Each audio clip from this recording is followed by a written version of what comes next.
On our way to Terrificon, guys, going to Connecticut, pull a few handles, play a few slots, win enough money to actually afford that copy of AF-15 I had in my hand the other day. See you soon. Hey YouTube, Spider Paul, back from Terrificon. I'm going to go through some of the stuff I picked up. I kind of went cuckoo for Cocoa Puffs a little bit and got a stack. I'll let you watch Very Gary's channel or the Pressable Defects or one of those guys. I'm sure they're going to do like a walkthrough on the con and have better video than what you would have got from me rolling around in my scooter chair. But I will give you this disclaimer. If you see video of an old white guy with a New Hampshire accent stuffing a dollar bill in any of the defects pants, that was not me. And I will deny that in court. All right, so I went down, my plan was I wanted to pick up some stuff from Very Gary. I've been watching the videos he's been doing and stuff he was going to have for sale. I watch his channel a lot, so I said, I'm going to support the guy. So when we got there and started to actually go through the con, the first thing I got, I don't have many slabs, but I've always wanted this one. So I got Secret Wars 8 and 9.2 from Gary. And I'm very excited to have that. Now he was also selling some mystery boxes, and I know in his videos he said he wanted to make them so you weren't picking up dollar bin leftovers from a majority of the box. So I got a mystery box. Got the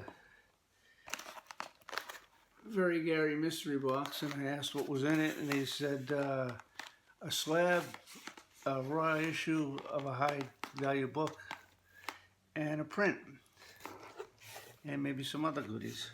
So this one has the TMNT Last Ronin print by Ryan Brown, which is very cool.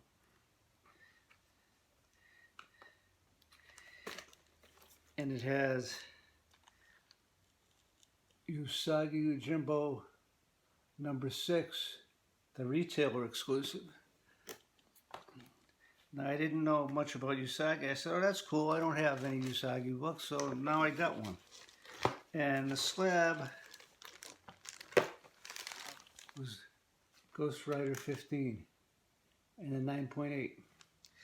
So when I was in the hotel room later, I looked these up on CLZ.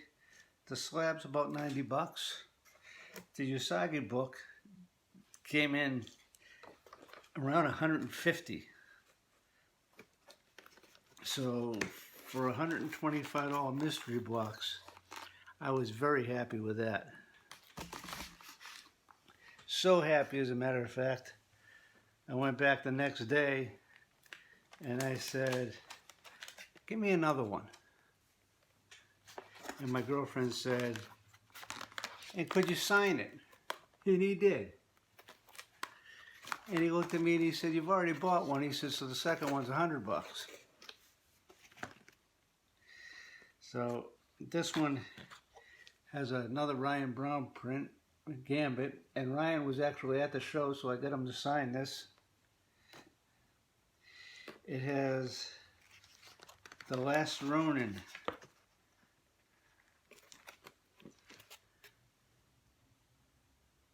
The Very Gary dealer exclusive. So got Ryan to sign that one.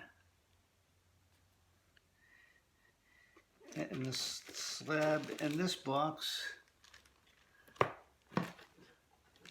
is Thanos Quest #1 in a 9.8. And then taped inside the cover was a Ryan Brown Joker card, which is signed. So that's also very cool. CLZ said the Thanos book was about 100 bucks fair market value, and the last Ronin, I forget how much those are going for. I figure that's $7, $8, $10, whatever it's selling for right now. So, 2 mystery boxes from Gary, and I was very pleased with them. And then I went to fill out my Spider-Man run a little bit, and got 256,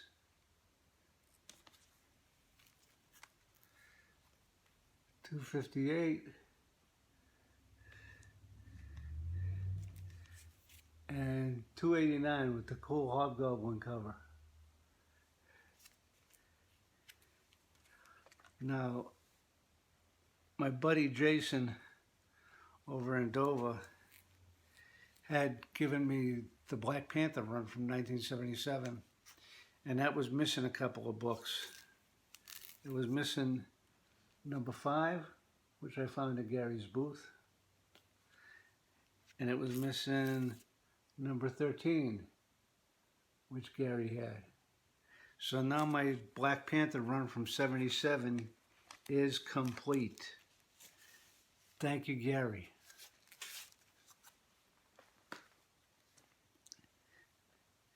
And while I was also there, the Comics Elite guys had a booth, and they had a Terrificon exclusive on the new Moon Knight book. So I grabbed a copy of that.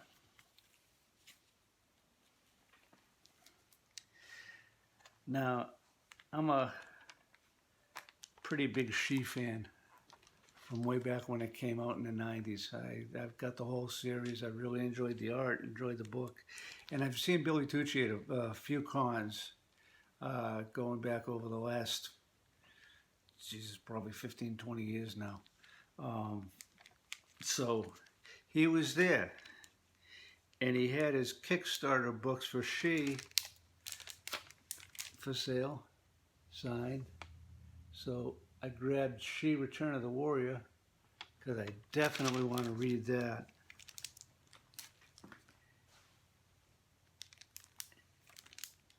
And She Hyoko. I have no idea if I'm saying that right. And this color goes in the dark. So I haven't tried it yet, but I'll have to put the lights out and see what happens. Now, let's talk about signatures. Somebody else that I ran into at cons back in the day was the writer Mark Frankel. And he does this series Ascendant. And I had the first one, and he signed it for me. Because at that time, if you were a new writer trying to get your book going, I'd be right there in line saying, man, I'll support it. You know, give me a copy, sign it, and I'm happy to do it. And you never know, too, who the next Sir Donnie Cates is going to be, or, you know, James Tynion. But Mark was there with his Wayward Raven booth, and he had number 2,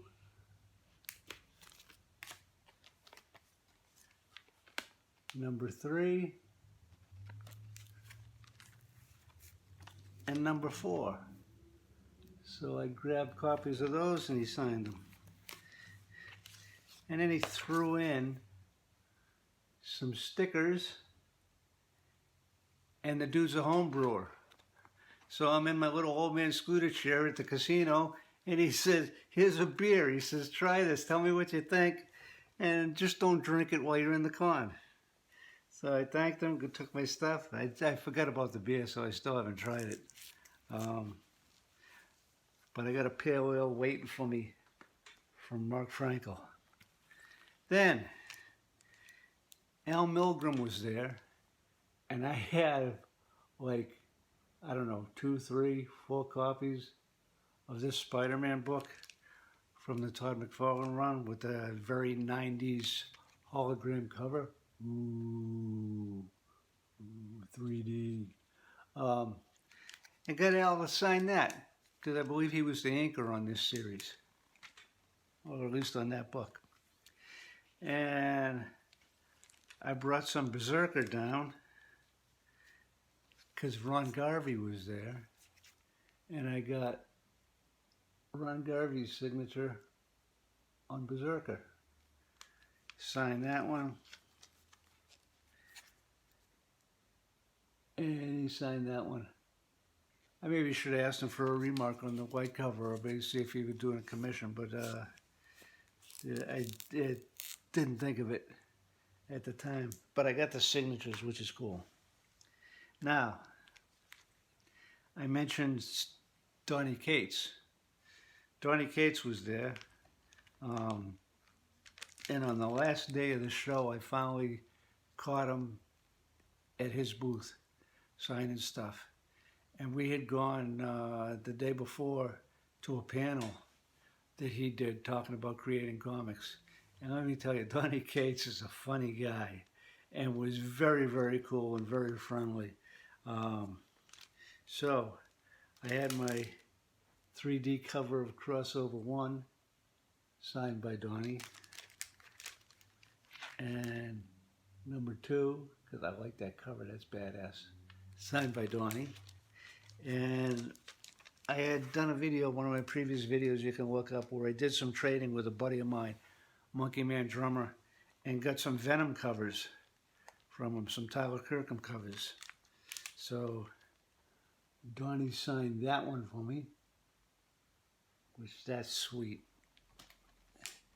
And Donnie signed that one for me. So I got some very cool Donnie Cates signatures on some nice looking books. Now, forgive me if I'm not saying this right. I'm not sure how to pronounce the guy's name. Savile. Alex was a co-artist on a Vampirella cover.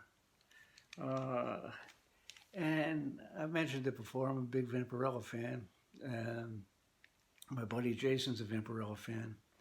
And I had asked him if he wanted me to look for anything while I was down there, and he said, no, he says, I like to be able to hold the book, hold it, touch it, feel it, you know, get it in my hands. So I saw this cover, and I thought, man, that's a cover Jason would want to hold, touch, and feel. And Alex signed that. So I got one for me and I got one for Jason. And it's a virgin cover, and that's just gorgeous. That's, aside from any of the old white male sexist things you might want to say about me, that's cool. That's a beautiful cover. And the last bunch of signatures I got, I've been watching some stuff that the guys have been doing online at different channels when they interview Jimmy Palmiotti and Amanda Conner, the husband and wife team. And they were going to be there. And I said, oh, I should grab some books and bring them down to get them to sign them. And I found out I have a lot of Jimmy Palmiotti and Amanda Conner. So I got this Harley Quinn Batman 66 cover that they signed. It's the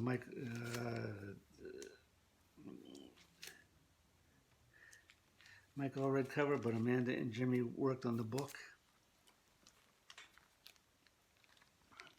Then Invincible Red Sonja, #1. And signatures are in different colors. You can see Amanda's down there toward the bottom. Now, I have a Harris Vengeance of Vampirella, which predates the Dynamite one. The last one in the series, number 25. I brought that, and they signed that. And if you look closely, you can see where Amanda said, I'm going to sign Vampirella where I always sign Vampirella. So, got that signature. And the last one they signed for me, I don't know if I've shown this in the videos, but I think I posted some pictures. I have a Gargoyles #1.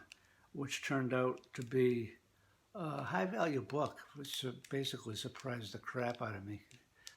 This is something I got because my young son at the time and I used to watch the show. So here's Gargoyle #1, and they both worked on that and signed that for me. So those are all the signatures. Now, Amazing Spider-Man.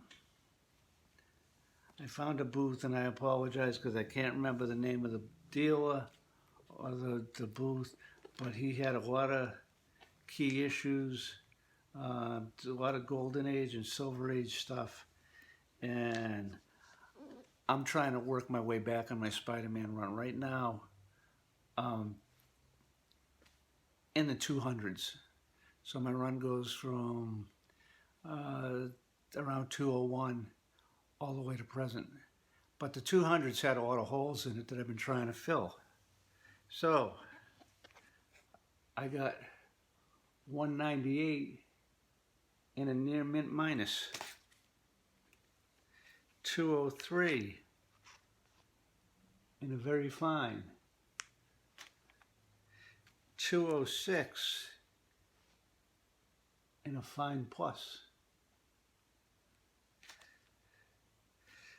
211 with a cool Submariner cover, check that out, in a very fine, 221 in a very fine,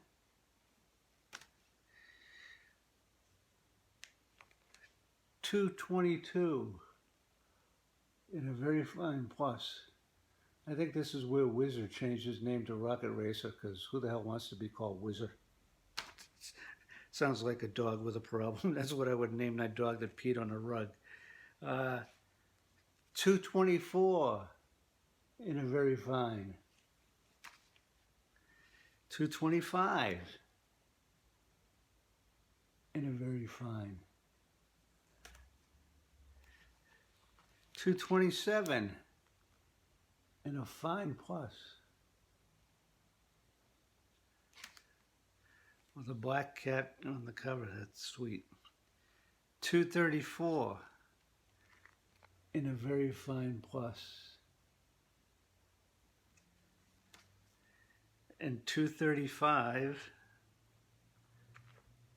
in a very fine near mint. So I got those on the last day, which is a good day to go dollar bin diving and hunting through the back issues, because guys are looking at their books thinking, all right, I had to load all this stuff to bring it down here. I don't want to load everything all back in, so they tend to put some stuff on sale, and those were all like 15% off. So very happy with that. Speaking of dollar bin diving, I found a dollar bin with a bunch more Amazing Spider-Man. I went Amazing Spider-Man crazy. Got 207.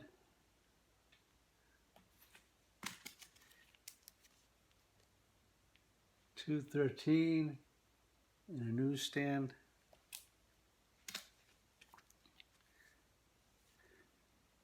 $229 in a newsstand with Juggernaut and Madam Web.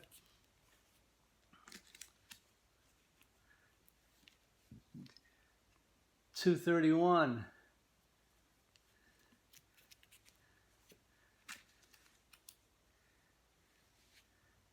$232. I probably got about 25 Spider-Man books out of this thing, man. I was very happy to grab all this stuff. I got some reading ahead of me.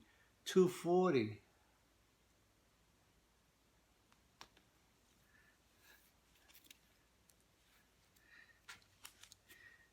And then $249 with a Kingpin and Hobgoblin cover.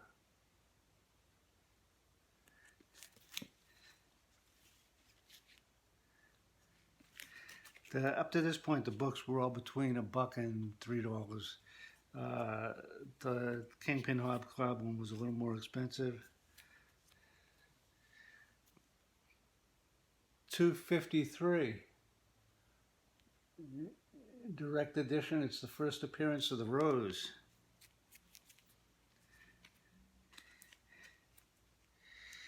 In 308.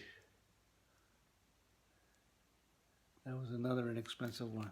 So I got some readers and some hole fillers in my Spider-Man collection. Also did the same thing with Fantastic Four. Got 237. And you know I love me a Doctor Doom cover. If you want to see a nice Doctor Doom cover from the Silver Age, check out one of my previous videos with silver and gold. And this is 238.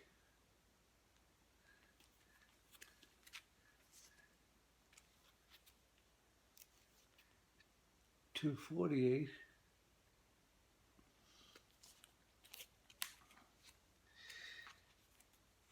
$256.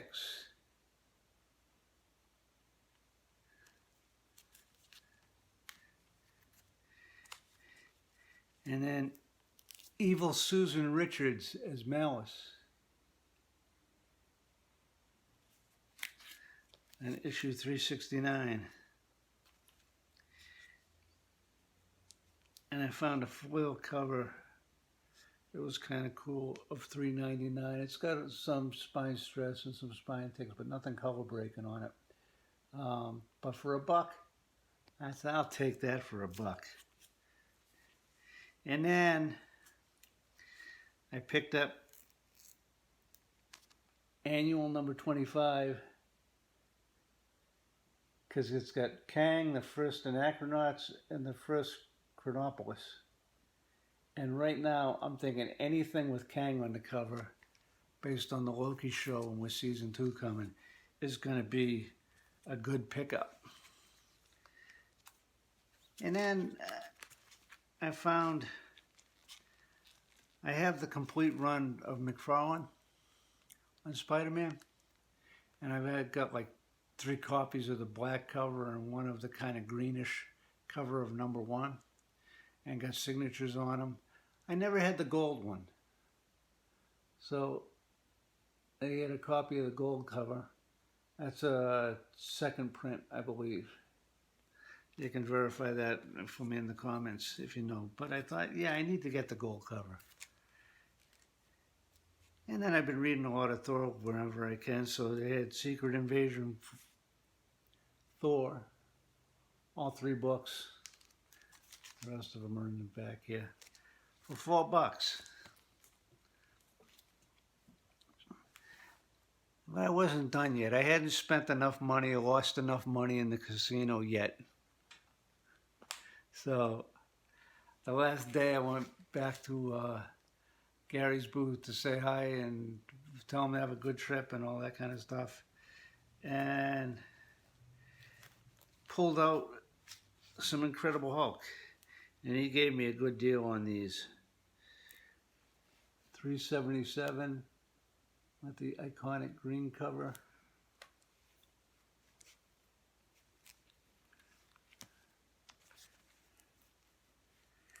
And $140, which that's going to be the oldest Hulk book I have in my collection at this point. Looks like it came out of a Boxed Heroes box.